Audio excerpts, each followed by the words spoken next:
The great station floated in the darkness of space like a silver wheel. Harmony's Edge was the largest structure ever built by the Galactic Council.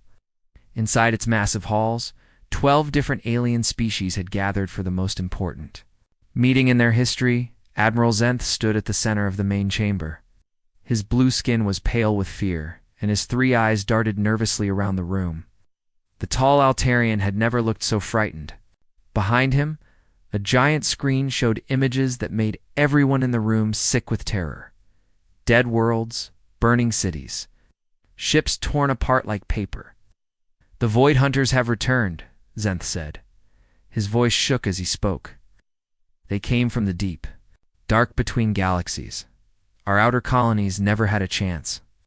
The chamber erupted in panic. Representatives from a dozen worlds began shouting at once. Some spoke in clicks and whistles. Others made sounds like singing birds. The universal translator worked hard to turn all their words into something everyone could understand. "Many ships do they have?" asked Commander Lyrics. The female Centauri was smaller than most beings in the room, but her forearms moved quickly as she worked her control pad.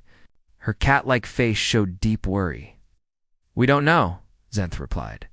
"They appear from nowhere, attack with perfect coordination, then vanish before we can respond. But we've lost contact with 47 colonies in the past 6 months." The room went quiet. 47 worlds meant billions of lives. Counselor Varek raised one of his 6 tentacles. The ancient being had lived for over 300 years and had seen many wars, but never anything like this. "What about our defense fleets? Surely our most advanced warships can stop them." Zenth touched his control device. New images appeared on the screen.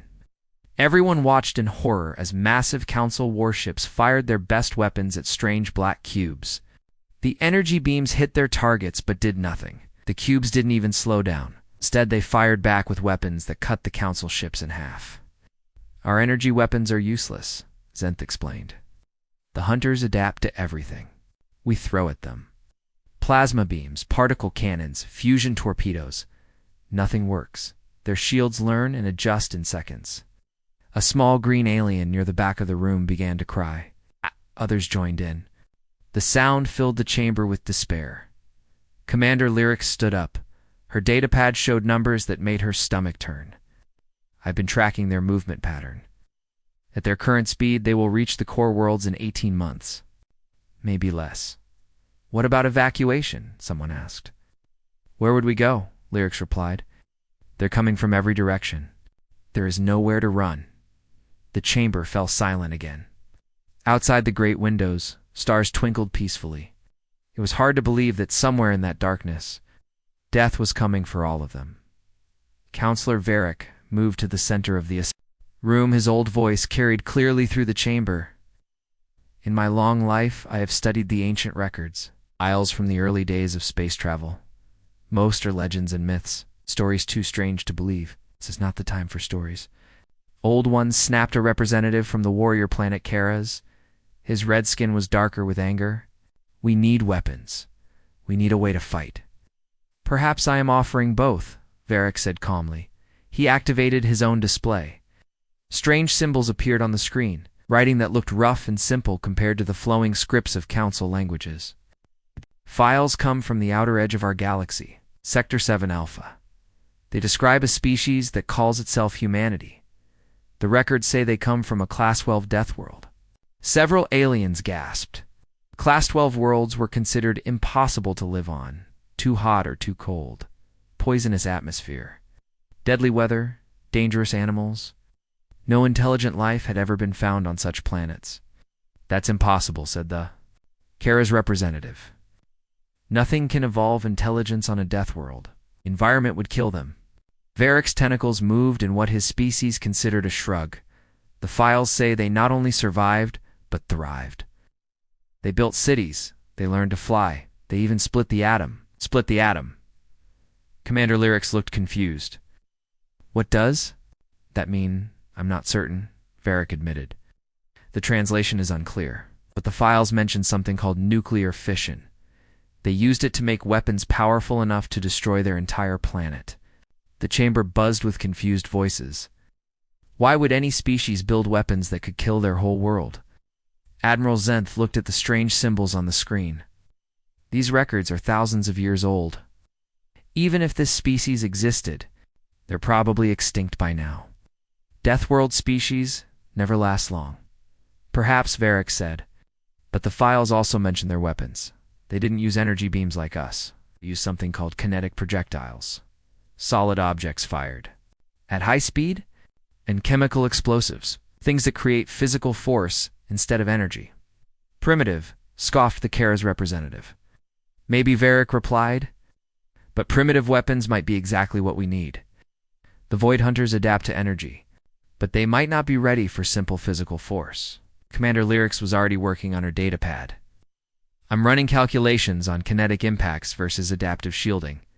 The math is ... interesting. A solid object moving fast enough might punch through energy barriers before they can adapt. This is madness, Admiral Zenth said. We're talking about contacting an unknown species from a death world. It could be more dangerous than the Void Hunters. They're already dead, said a quiet voice from the back. Everyone turned to look. It was Healer Kess from the Peaceful Harmony Worlds. Her small frame shook with fear, but her voice was steady. My people have lived in peace for 10,000 years. We know nothing of war, nothing of violence. The Hunters will kill us all, and we cannot stop them. Yes. She stood up slowly. If there are others out there who know how to fight, who know how to survive on worlds of death, then maybe they know how to fight death itself. The chamber was silent for a long moment. Outside, the stars continued to shine. But everyone knew that somewhere in the darkness, the Void Hunters were coming closer. Counselor Varric activated his personal communicator. I am sending the location data to the long-range communication center. If we're going to do this, we need to do it now. What would we even say to them? Asked Admiral Zenth. Commander Lyrics looked around the room at all the frightened faces, representatives of 12 peaceful species who had never known true war, who had built a civilization based on cooperation and understanding, who were about to die because they didn't know how to fight. We tell them the truth, she said. We are dying. If they can hear us, please help. The vote was close. 7 species voted yes, 4 voted no. 1 abstained. Was enough. Within an hour, a long-range communication drone launched from Harmony's edge. It would take 6 months to reach Sector 7 Alpha, 6 months to find out if humanity still existed, 6 months to discover if Deathworlders could save them all. As the drone disappeared into hyperspace, carrying their desperate message across the galaxy, the council members went back to their ships and their worlds. They had done all they could. Now they could only wait and hope that somewhere in the darkness, someone would hear their call for help. Admiral Zenth stood alone in the empty chamber, looking out at the stars. In 6 months, they would know if humanity was real. In 18 months, the Void Hunters would arrive. He just hoped they had chosen correctly. The research ship drifted silently in the cold darkness beyond Pluto. New Horizons was humanity's most advanced deep space vessel, built to watch the stars and listen for signs of other life. For 20 years, it had found nothing but empty space. In distant radio signals, Dr. Lisa Martinez floated in the zero-gravity lab, checking the long-range sensors for the 3rd time that day. Her dark hair was tied back in a practical ponytail, and her brown eyes showed the tiredness of someone who had been working too many double shifts. The crew of New Horizons was small, just 12 people, but they all knew their job was important. Still nothing on the deep scan. She called to Captain Jake Thompson, who was reviewing star charts at the navigation station. The tall man with graying temples had been in space for 15 years, but he had never stopped hoping they would find something out there. Keep looking, Jake said. Command thinks something big is happening in the outer galaxy. All those strange energy readings we picked up last month have to mean something. Lisa was about to reply when every alarm on the ship started screaming at once. Red lights flashed throughout the small vessel. She grabbed the nearest handheld and pulled up the communication array display. Her heart stopped. Jake, you need to see this right now? Ow! The captain pushed off from his station and floated over to her. On the screen, a complex mathematical sequence was repeating over and over. But underneath the numbers, there was something else. Speech patterns, language, structures, intelligence. "My God," Jake whispered. "This is it." First contact. Lisa's fingers flew over the controls, feeding the signal into the ship's translation computer. The AI worked for several minutes, building language models and testing different approaches. Finally, words appeared on the screen. "We are the Galactic Council, 12 species united in peace. We are under attack by an enemy we cannot defeat. The Void Hunters have returned from the dark between galaxies. They consume worlds and destroy all life. Our weapons cannot harm them. Our fleets are broken. We are dying. If you can hear this message, if you know how to fight, please help us. We beg you." The message continued with technical data about the enemy, battle recordings, and detailed information about Council species. Lisa and Jake watched in shocked silence as images of alien worlds and massive space battles filled their screens. "How long to get this to Earth?" Jake asked. "Quantum burst transmission," Lisa replied, her voice shaking. 30 minutes. Within hours, every major government on Earth was in emergency session. President Helen Carter sat in the secure briefing room deep beneath the White House, surrounded by military advisors and scientists. The alien message played on repeat, while experts analyzed every piece of data. "Are we certain this is real?" President Carter asked. She was a small woman with sharp eyes, who had led humanity through 3 major crises. But nothing like this. Dr. Kate Sullivan, Earth's leading expert on possible alien life, nodded slowly. "The mathematical proofs are beyond our current ability to fake. The language patterns are too complex for any human computer to generate. And the technical data about their enemy shows physics principles we're only beginning to understand." Admiral Rick Stone, chairman of the Joint Chiefs, was less convinced. This could be a trap. "We don't know anything about these aliens or their real intentions. For all we know, they could be the aggressors. The battle recordings suggest otherwise," said General Sam Hughes. The stocky man had spent his career preparing for threats that might never come, and one had arrived from the stars. These Council species fight like they've never seen real war before. Their tactics are defensive and unorganized. They're clearly not military cultures. President Carter turned to Commander Alex Rivera, head of the classified Terran Defense Initiative. "What's your assessment?" Rivera stood and activated a wall. Display images of Earth's secret space weapons appeared on screen. "We've been preparing for this day for 50 years. Ever since we first detected organized radio signals from other star systems, our entire military space program has been designed around one question. What if we meet hostile aliens?" The display showed massive orbital platforms, hidden shipyards on the dark side of the moon, and weapons that officially didn't exist. The aliens are right about one thing. Energy weapons have limitations. They can be blocked, absorbed, or reflected. But kinetic weapons are different. You can't adapt to a chunk of metal moving at 50,000 miles per hour. Dr. Sullivan pulled up her analysis of the alien physiology data. "I've been studying their biological information. These species evolved on what they call garden worlds. Low gravity, stable climates, abundant resources. They've never faced the kind of evolutionary pressure that shaped humanity." Images of various alien species appeared on screen. They were tall and thin, with delicate bones and oversized eyes. Beautiful in their own way, but clearly fragile.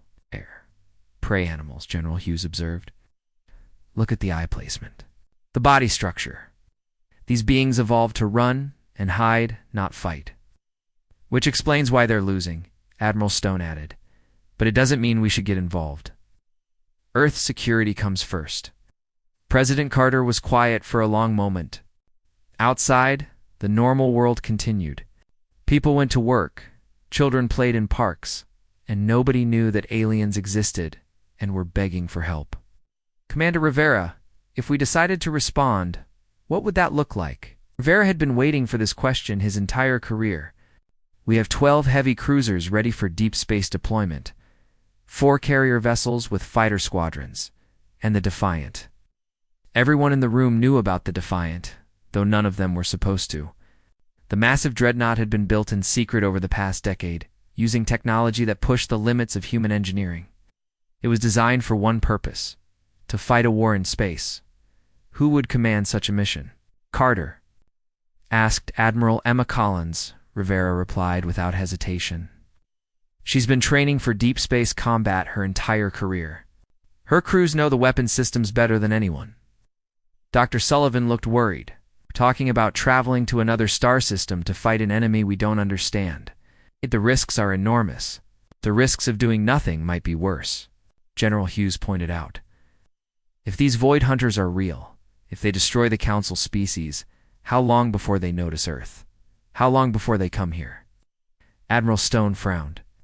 That's assuming the aliens are telling the truth about everything. The physics data checks out, Dr. Sullivan said. The energy signatures in their battle recordings match theoretical models for matter conversion weapons. If the void hunters have that kind of technology, they could sterilize Earth from orbit. President Carter stood and walked to the window that looked out on the underground complex. Then, hundreds of people worked in the levels below, all dedicated to protecting humanity. Soon she might ask them to protect strangers from another world.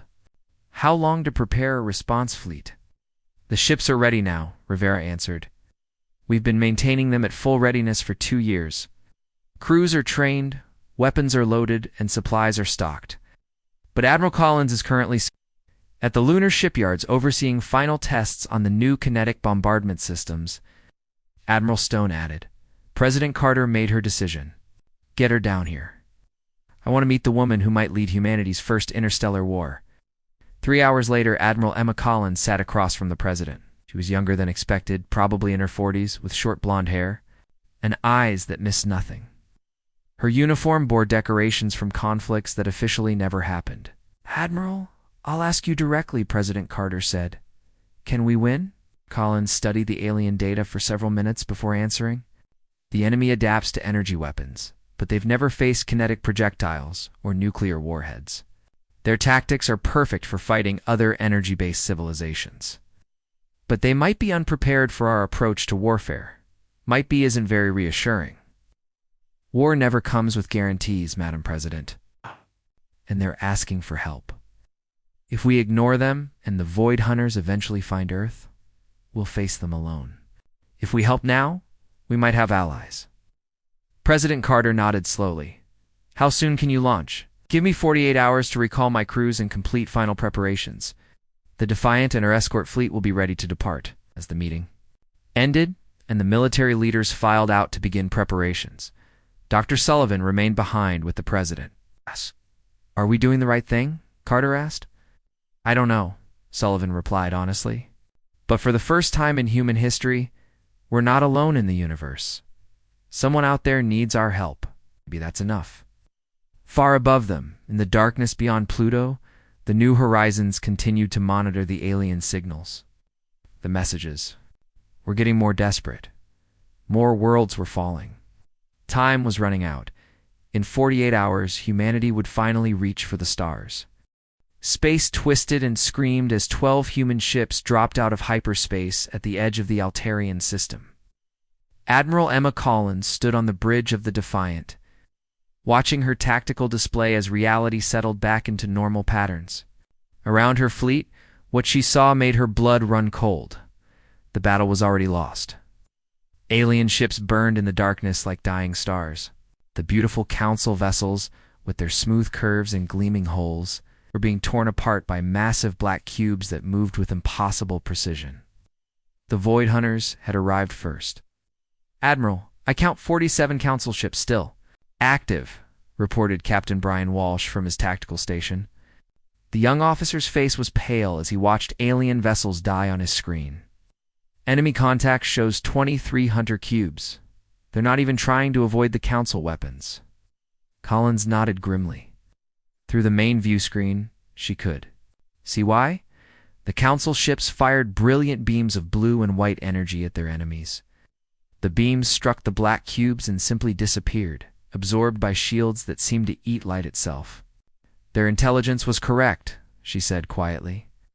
Energy weapons are useless. Response, The Void Hunter cubes fired back with weapons that defied understanding, eyes of pure darkness that cut through the strongest council's shields like they weren't there. Each shot left nothing but empty space where proud alien warships had been. "Admiral, we're receiving a transmission from the Council flagship," Walsh reported. "Audio only. Put it through." Admiral Zent's voice filled the bridge, filled with despair and panic. "Unknown vessels, please identify yourselves. We are the Galactic Council Defense Fleet. Our situation is desperate. If you are here to help, we need assistance immediately." Collins keyed her communicator. "This is Admiral Emma Collins of the Terran Defense Fleet. We received your message. We're here to help." There was a long pause. When Zenth spoke again, his voice shook with disbelief. "Terran? You mean human? It's a Deathworld species from the old records?" That's right. "Now let us show you how Deathworlders fight." Collins turned to her weapons officer. "Lieutenant Colonel Amy Stewart, prepare fighter squadrons for immediate launch. All ships, battle stations, target the nearest Hunter cube." The Defiance hangar. Bays opened, and 30 small fighters streaked out into space. But these weren't the elegant, energy-based craft used by the Council species. Human fighters were ugly, functional machines built around a single purpose: delivering nuclear warheads to enemy targets. "Commander Nicole Foster, take the Vengeance on an attack run," Collins ordered. "Show them what kinetic weapons can do." Heavy cruiser Vengeance broke formation and accelerated toward the nearest Void Hunter cube. The massive alien ship turned to face this new threat, its dark hull rippling as adaptive shields came online. It had faced thousands of energy, weapons, and absorbed them all. It had never faced a railgun. The Vengeance opened fire at maximum range. Tungsten rods, each weighing several tons, shot from her magnetic accelerators at 30% the speed of light. The Void Hunter's shields, designed to absorb and redirect energy, had no defense against simple matter moving at relativistic speeds. The impact was devastating. The first projectile punched completely through the cube's hull, creating a hole 50 meters wide. The second and third strikes hit the same location. The massive alien ship began to come apart like a broken toy. On every Council ship in the system, alien crews watched in stunned silence as the impossible happened. A Void Hunter was dying. "All ships, concentrate fire on damaged targets," Collins ordered. "Don't let them adapt to our weapons." The human fleet spread out in attack formation. Each ship opened fire with weapons the Galaxy Council had never imagined. Kinetic projectiles, nuclear missiles, and electromagnetic pulse weapons filled the space between the fleets. Captain Tony Martinez aboard the heavy cruiser Warhammer targeted a Hunter cube that was pursuing damaged Council ships. His electromagnetic pulse cannons fired bursts of focused energy designed to disrupt electronics rather than be absorbed by shields. The alien cube suddenly stopped moving, its systems overloaded and failing. "The target is dead in space," Martinez reported, moving to finish it with kinetic strikes. Lieutenant Colonel Stewart led her fighter squadron against another cube. The alien ship's point defense systems tried to stop the small human craft, but they were designed for energy-based threats. The fighter's nuclear missiles, guided by simple heat-seeking sensors, found their targets. 12 nuclear explosions bloomed against the cube's hull. When the light faded, the massive ship was drifting powerless, its black surface cracked and burning. Admiral Collins watched the battle unfold on her tactical display. The tide was turning, but the Void Hunters were beginning to adapt. The remaining cubes changed their formation, trying to present smaller targets for kinetic weapons. "Admiral, the enemy is regrouping," Walsh reported. "They're concentrating their fire on our lead ships." Collins smiled grimly. "Then let's give them something they've never seen before. All ships prepare for nuclear bombardment. Target the center of their formation." The Kasaba howitzer had been humanity's most classified weapon for decades, shaped nuclear charge that focused the explosion's energy into a directional beam of pure destruction. It combined the raw power of atomic weapons with the precision of a laser. "Firing solution confirmed," Walsh announced. "All targets locked. Fire." 6 nuclear charges detonated simultaneously in the center of the Void Hunter formation. But instead of expanding in all directions, the explosions were shaped and focused by magnetic fields and specially designed casings. 6 beams of nuclear fire, each as bright as a small star, lanced out toward the enemy ships. The first beam cut through to Hunter cubes like they were made of paper. The second took the top third off a third cube, leaving it spinning helplessly. The remaining beams struck their targets with enough energy to vaporize small asteroids in the space of 30 seconds. Humanity had destroyed more Void Hunters than the entire Galactic Council had managed in months of fighting. Commander Lyrics watched from the bridge of her damaged Centauri vessel as the human ships carved through the enemy formation like predators among prey. Her forearms worked frantically at her control stations, recording everything for later analysis. "Impossible," she whispered. "They fight like the old legends, like warriors from the dawn of time." The remaining Void Hunter cubes began to retreat. For the first time in recorded history, the unstoppable enemy was running away. But Admiral Collins wasn't finished. "All fighters pursue and destroy," she ordered. Ow! "Don't let any of them escape to report our capabilities." The human fighters, designed for long-range pursuit, followed the fleeing cubes toward the system's edge. Their nuclear missiles finished off the damaged ships, while kinetic projectiles from the main fleet eliminated the rest. In less than an hour, the Void Hunter attack force was completely destroyed. Admiral Zenth's voice came over the communication channel again, but now it carried awe instead of despair. "Admiral Collins, this is impossible. The Void Hunters have never been defeated. Never even been hurt. How did you do this?" Collins looked out at the floating wreckage of alien ships, both friendly and enemy. The space around Altair was littered with the debris of the largest battle in galactic history. "We're from a death world, Admiral Zenth. We learned to fight because we had to. Every species on our planet tried to kill us, so we learned to kill them back. When we ran out of natural enemies, we fought each other. When we ran out of reasons to fight, we invented new ones." She paused, watching recovery ships move toward the damaged council vessels. "Your people built a civilization based on peace and cooperation. That's beautiful, and it's something worth protecting. But peace doesn't teach you how to destroy your enemies. Only war does that." The council ships began forming up around the human fleet. Alien crews, who had never seen victory against the Void Hunters, now looked upon their rescuers with something approaching religious awe. "Admiral Collins," Zenth said quietly, "on behalf of the Galactic Council, I formally request an audience. We have much to discuss." Collins nodded to her communications officer. "Tell them we accept." "And Walsh?" "Yes, Admiral. Send a message to Earth. Tell them first contact was a success. Tell them we just became the galaxy's newest protectors." In the distance, the last pieces of Void Hunter wreckage tumbled slowly through space. Proof that the age of galactic peace was over. The age of humanity had begun. The docking bay of Harmony's Edge had never seen anything like it. Admiral Emma Collins stepped off the shuttle from the Defiant and into a world of wonder and fear. Thousands of aliens lined the observation decks above, all trying to get there. First look at a human being. Collins was not what they expected. She was shorter than most council species, with thick bones and muscles that showed a lifetime of living under heavy gravity.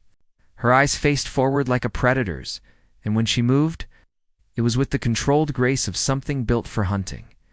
Behind her came Captain Brian Walsh and Dr. Kate Sullivan, who had arrived on a fast transport from Earth just hours before. The 3 humans walked through corridors filled with representatives from dozens of worlds, all staring in fascination and terror. Admiral Zenth waited at the entrance to the main council chamber. Up close, Collins could see that the tall blue alien was shaking slightly. His 3 eyes kept focusing on her hands, as if he expected her to draw a weapon at any moment. "Admiral Collins," Zenth said, his voice carefully controlled. "Welcome. To Harmony's Edge, the Council is honored by your presence." "Thank you," Admiral Collins replied. "I'm sorry we couldn't arrive sooner." They walked together through halls decorated with art from 100 different worlds. Beautiful paintings, sculptures that seemed to flow like water, and music that touched the soul. It was clear that the Galactic Council valued beauty and peace above all else. The main council chamber was enormous. Representatives from dozens of species sat in circles that rose toward a domed ceiling painted with stars. As Collins entered, the room fell completely silent. Every alien eye was fixed on the three humans. Counselor Varek approached them first. The ancient being's 6 tentacles moved in what Collins had learned was a greeting gesture. So the old records were true, he said in wonder. Humanity survives. The Deathworld species endures. We do more than endure, Collins replied. We thrive. Commander Lyrics joined them, her 4 arms carrying data tablets. Admiral, I have been analyzing the battle recordings. Your weapons are unlike anything in our databases. How is it possible? That kinetic projectiles work better than our most advanced energy systems. Dr. Sullivan stepped forward. She had been practicing this explanation during the journey from Earth. Your weapons use controlled energy that can be absorbed, redirected, or adapted to. Our weapons use brute force, a chunk of metal moving it. High speed follows the basic laws of physics. You can't adapt to physics. But such primitive technology, said a representative from the crystal world of Andoria. His body sparkled like a living diamond, but his voice carried confusion. How can simple projectiles defeat enemies that our most sophisticated systems cannot harm? Captain Walsh activated his portable display. Images of human weapons appeared in the air above them. Because we didn't design them to be sophisticated. We designed them to kill. The aliens stared at images of railguns, nuclear warheads, and kinetic bombardment systems. 2 beings who had spent millennia perfecting elegant energy weapons, human. Military technology looked crude and brutal. This is a nuclear missile, Walsh explained, highlighting a sleek white cylinder. It doesn't try to outthink enemy defenses, just explodes with enough force to vaporize everything within several kilometers. A small green alien near the back of the room raised a tentacle. But surely you don't use such weapons against your own people. The 3 humans exchanged glances. Dr. Sullivan answered carefully. Humans have used nuclear weapons against each other. Twice in our history we dropped atomic bombs on enemy cities. The chamber erupted in shocked voices. Aliens spoke in dozens of languages, but the universal translator made their horror clear. The idea of using planet-killing weapons against their own species was beyond their understanding. We were at war, Collins said, her voice cutting through the noise. War isn't beautiful. War isn't elegant. War is about survival, and sometimes survival requires terrible choices. Admiral Zenth looked sick. You killed your own people with atomic fire? We did, Collins confirmed. And it ended a war that would have killed millions more. That's what Deathworlders understand that Garden World species don't. Sometimes you have to choose between bad and worse. Counselor Varek moved closer to the humans. His ancient eyes studied their faces with fascination. Tell us about your world. Help us understand what shaped you into warriors. Dr. Sullivan activated her own display. Images of Earth appeared above the chamber. Blue oceans, green continents, white clouds. It looked peaceful and beautiful. Earth is a Class 12 death world, she began. Our gravity is 3 times stronger than most garden worlds. Our weather systems can produce winds that move at 300 kilometers per hour. Our planet is covered with creatures that have spent millions of years learning to kill each other. New images appeared. Lions hunting zebras, sharks attacking seals, humans with spears facing down massive woolly mammoths. Every species on Earth is either a hunter or prey, Sullivan continued. Humans learned to be both. We were hunted by creatures with claws and fangs, so we learned to make weapons. We competed with other humans for resources, so we learned to make war. Commander Lyric studied the images with her tactical mind. Your entire evolution was based on conflict. That's right, Collins confirmed. While your species developed. On worlds where cooperation meant survival, humans developed where competition meant survival. Where the strong lived and the weak died, where peace was just the time between wars. A representative from the peaceful harmony world stood up. His voice shook with emotion. But how do you live with such violence? How do you build a civilization when everyone is a potential enemy? Captain Walsh smiled grimly. Because we learned that the best way to avoid fighting humans is to make friends with them. We found enemies we could fight together instead of fighting each other. Like the Void Hunters, Zenth said quietly. Exactly like the Void Hunters. The chamber was quiet for several minutes as the aliens processed what they had learned. Finally, Counselor Varric spoke again. Your weapons, your tactics, your entire way of thinking is alien to us. But it works. You defeated an enemy we thought was unbeatable. The question now is, what do you want from us? Collins had been expecting this question. We want to help you survive, but we also want to learn from you. Human technology is good at destroying things. Your technology is good at creating things. Together, we might build something neither of us could create alone. A military alliance? Asked the Kara's representative.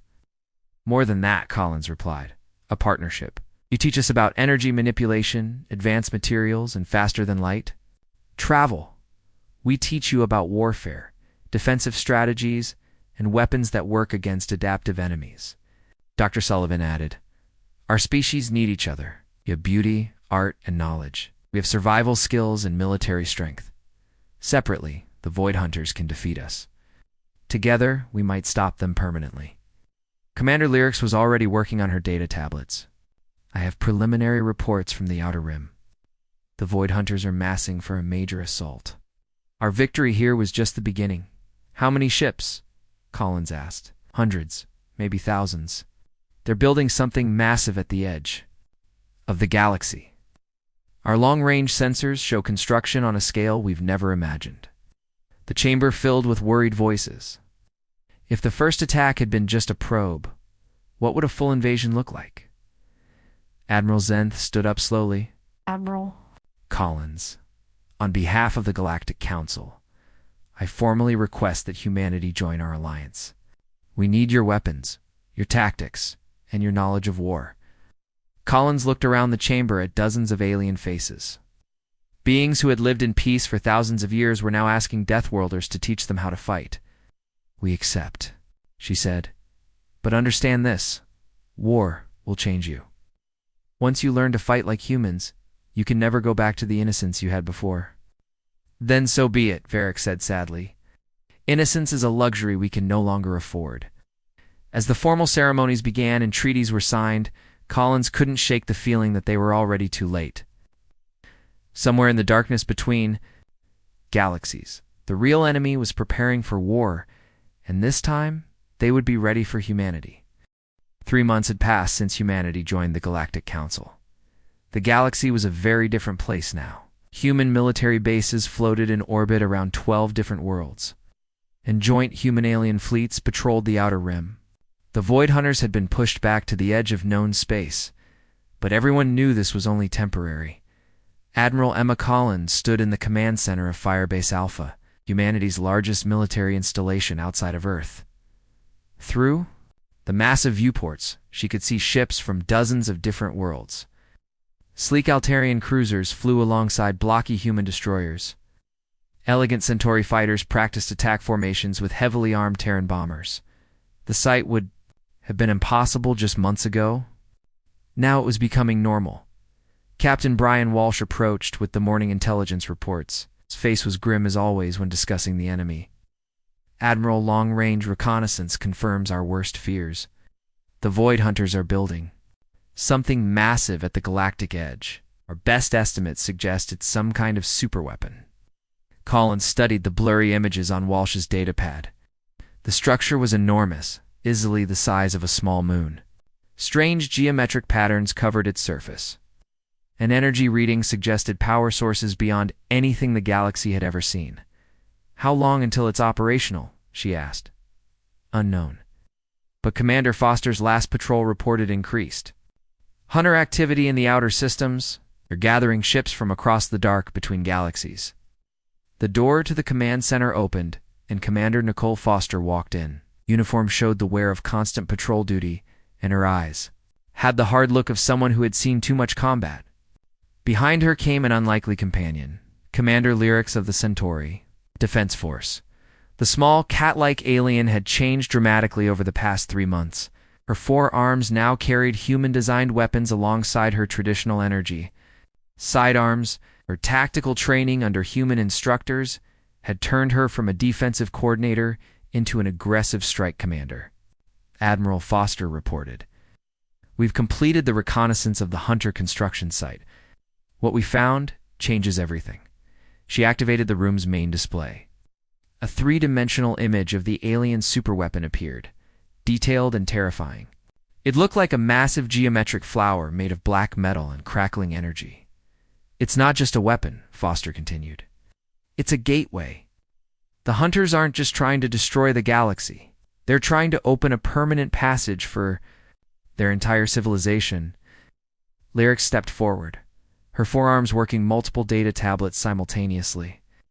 "Our analysis suggests this device could bring millions of Hunter ships from their home dimension, an invasion force large enough to consume every world in the galaxy." The command center fell silent. Everyone understood what this meant. The battles they had fought so far were nothing compared to what was coming. Collins activated her communicator. "Get me Captain Tony Martinez aboard the Warhammer, and patch in Dr. Kate Sullivan on Earth." Within minutes, their images appeared. On the main screen, Martinez looked tired but determined from his patrol station near the galactic rim.